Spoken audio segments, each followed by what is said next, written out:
Bom dia! Estamos iniciando mais um devocional na presença do Senhor. Glórias damos ao Senhor.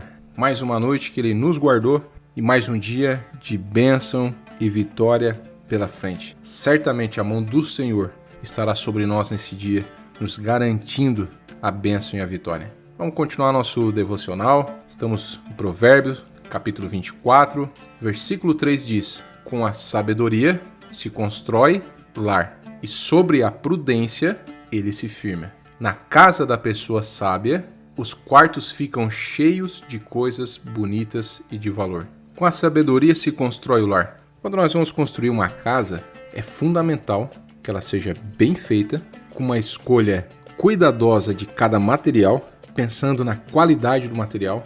É sentado para analisar o projeto, desenhado todo o projeto, aproveitar melhor a luz, circulação de ar.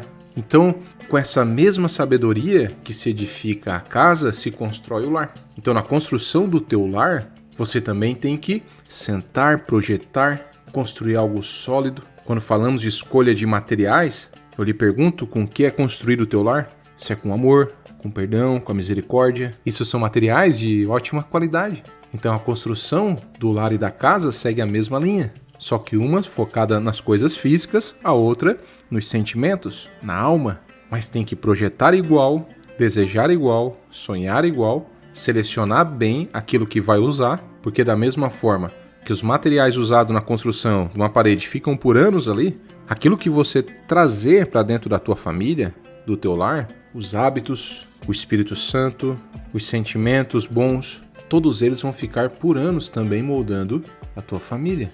Então aqui ele diz que construção da casa é com sabedoria, mas o que mantém firme é a prudência, é o discernimento. Então por que o discernimento está ali na base da construção do lar? Porque tudo que tu for fazer, tudo que tu for decidir, tem que ter discernimento. Cada frase, cada decisão, cada problema que surgiu para resolver tem que pedir o discernimento. E o discernimento para construção, para edificação, para firmeza do lar, o discernimento é fundamental. Discernir no ato de olhar para a esposa ou para o esposo, olhar para o filho e conseguir discernir como está.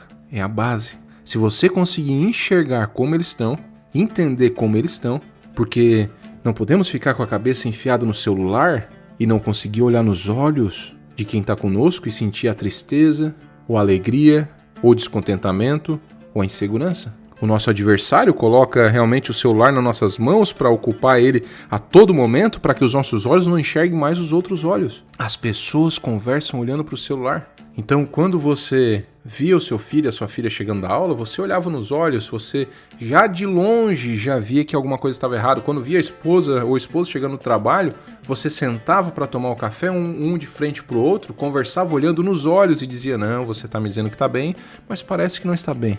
Mas agora todos olham para baixo. O inimigo capturou o olhar das pessoas para que não consigam mais discernir os sentimentos uma da outra. É incrível pensar nisso porque realmente abre o nosso entendimento do quanto nós podemos estar errando na construção do nosso lar se não estivermos alicerçados com a prudência e com o discernimento. Sabemos, lógico, pelas parábolas de Jesus, que o alicerce da casa, a casa tem que estar firmada na rocha, a rocha é Cristo. Mas aqui o que ele está falando é sobre os sentimentos do lar.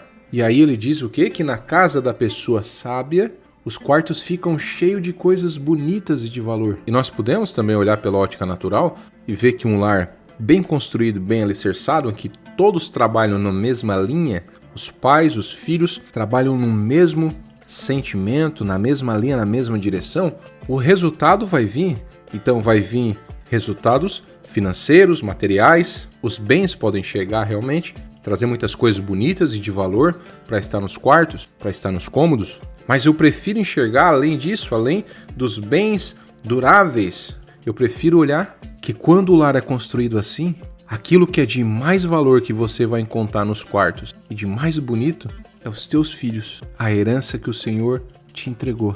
Você vai olhar nos quartos, vai ver a sua esposa, seu esposo, os filhos, a família, e aquilo ali vai te trazer uma alegria plena, porque você vai ver que o maior valor você tem, que são essas pessoas que Deus deu para você em confiança. Como é maravilhoso, né? Meditar nesses provérbios, como a nossa mente vai expandindo, o Senhor vai abrindo entendimento e vai nos fazer enxergar coisas que nós não enxergávamos. Isso é maravilhoso. Vamos prosseguir? Então, versículo 5. Ser sábio é melhor do que ser forte. Realmente, o sábio tem mais poder do que a pessoa forte. Olhamos para Davi e olhamos a forma que ele derrotou o seu gigante, e a sabedoria ali derrotou a força. Olhamos para as guerras que ocorrem no mundo. A guerra pode ser vencida com medidas de sabedoria. Muitas vezes o exército mais forte, como vimos em algumas guerras por aí, o exército forte que parecia que ia ser devastador, acabou parando na sabedoria do exército oposto. Então a estratégia pode fazer com que algo que você precisa realizar faça com muito menos força. Uma tarefa que precisa ser realizada, algo que parece impossível, que talvez você não teria força para realizar, com sabedoria você consegue encontrar as facilidades de realizar aquela tarefa. E aqui fala que o conhecimento é mais importante do que a força. Porque ele diz isso, ele diz, afinal, antes de entrar numa batalha é preciso planejar bem, tem que ter conhecimento. Então as estratégias são mais importantes do que a força. Quando falamos aqui de uma batalha, do planejamento, sendo ele muito melhor do que a força, eu me lembro de uma história, mas é uma história baseada em fatos reais. Desmond Doss, um soldado americano que na Segunda Guerra Mundial ele recusou usar armas. Ele não queria usar armas, mas mesmo assim conseguiu se alistar como socorrista. Todos eram obrigados a fazer treinamento com arma. Ele queria se alistar e encontrou uma extrema resistência justamente por ir por uma guerra sem arma. Foi ridicularizado, foi discriminado, seus companheiros bateram nele, provocando ele, até que durante uma batalha, no alto de um monte, os soldados ficaram cercados e mesmo eles com várias armas não conseguiam segurar o exército inimigo. E naquela noite foi ferido, mas ele ficou a noite inteira resgatando cada um dos seus colegas, soldados, companheiros, sozinho. Arriscou a sua vida várias vezes. Foram 75 soldados que ele salvou. Ele foi ferido 4 vezes durante a batalha, mas continuou a ajudar seus companheiros até o final. E recebeu uma medalha de honra ainda por isso. Usando a estratégia, ele venceu a força. Até aqueles que riram dele e provocaram ele, mesmo armados, não conseguiram resistir ao inimigo. E ele conseguiu salvar essas pessoas. Essa história virou um filme. O nome do filme é Até o Último Homem. E é algo tão interessante que ali mostra que a cada um que ele salvava, ele dizia: Deus, me dê mais uma vida. E ele resgatava mais um. Olha a importância da sabedoria, do conhecimento e de confiar em Deus no meio de uma guerra. Da mesma forma eu digo para você, não vai ficar nenhum para trás. Deus vai ajudar você a resgatar um por um da sua casa, da sua família.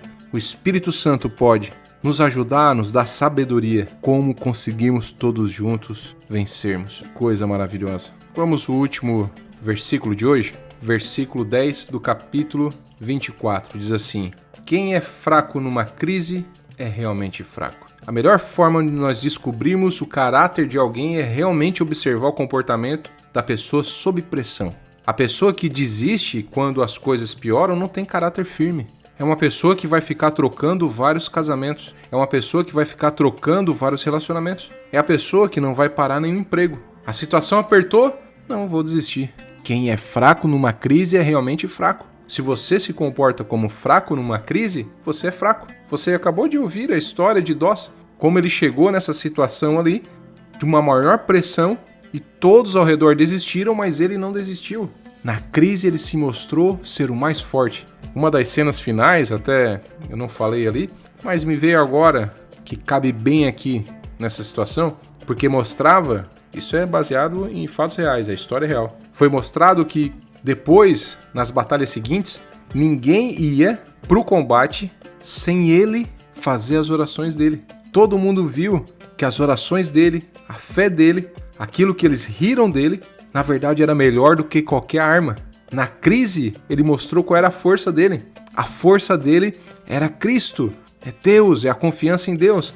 Então, da mesma forma, quando você enfrentar uma crise no trabalho, na família, na vida, na igreja, no ministério, uma crise no ministério da igreja, uma crise... Não importa, se você enfrentar, enfrente com coragem, com Cristo.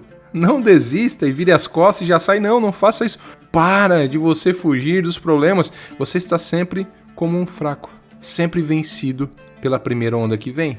Tem um texto que eu li, eu achei muito lindo e pode te inspirar também, que diz assim, ó: Cristo, se meus pés vacilarem e eu quiser recuar, ou se desertos e espinhos me fizerem amargamente lamentar, eu te peço, Cristo, que mostre-me os teus pés ensanguentados, os teus pés pelos pregos marcados.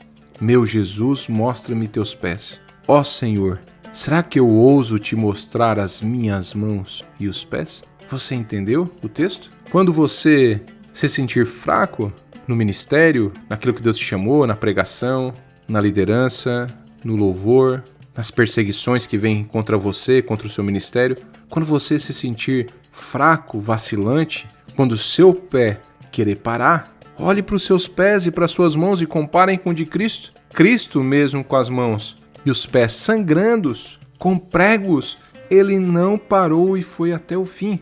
E aí você vai chegar lá e vai mostrar seus pés e as suas mãos perfeitos, limpinhos, e vai dizer ainda que está sofrendo? Não. Nós sempre podemos suportar um pouco mais. Não seja fraco numa crise. Que o Senhor abra os teus olhos e te dê confiança. O Senhor é a nossa força. Não procure em você aquilo que só tem no Senhor. Na crise, olhe para o Senhor.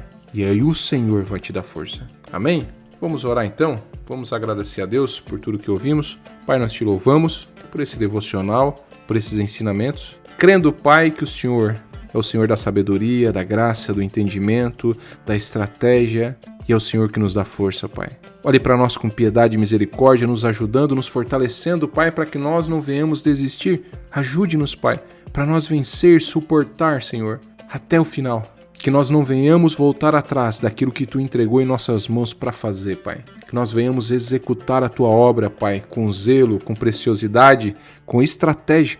Pai, tem pessoas que talvez estão fazendo extremamente força porque não estão perguntando para o Senhor e não estão usando a sabedoria. Abra os olhos espirituais, dê sabedoria, Pai, para esses líderes, para essas pessoas que estão executando o ministério, para esse pai, para essa mãe cuidando dessa família, para esse funcionário, Pai, na empresa. Dê sabedoria, Pai, e estratégia, para que não precise se desgastar na força, mas que venha chegar no melhor resultado, Pai, sem desistir e sem voltar atrás. A cada um dos inscritos, a cada um, Pai, dos que tem deixado comentário, Pai, eu peço a Tua bênção, que a Tua bênção se estenda sobre eles, Pai. Olhe com piedade, com misericórdia, e aquele que está orando comigo agora e pedindo algo, Senhor, em nome de Jesus, sendo a Tua vontade, Pai, realiza, Pai, para que haja testemunho. É o que eu te peço e te agradeço em nome de Jesus. Amém.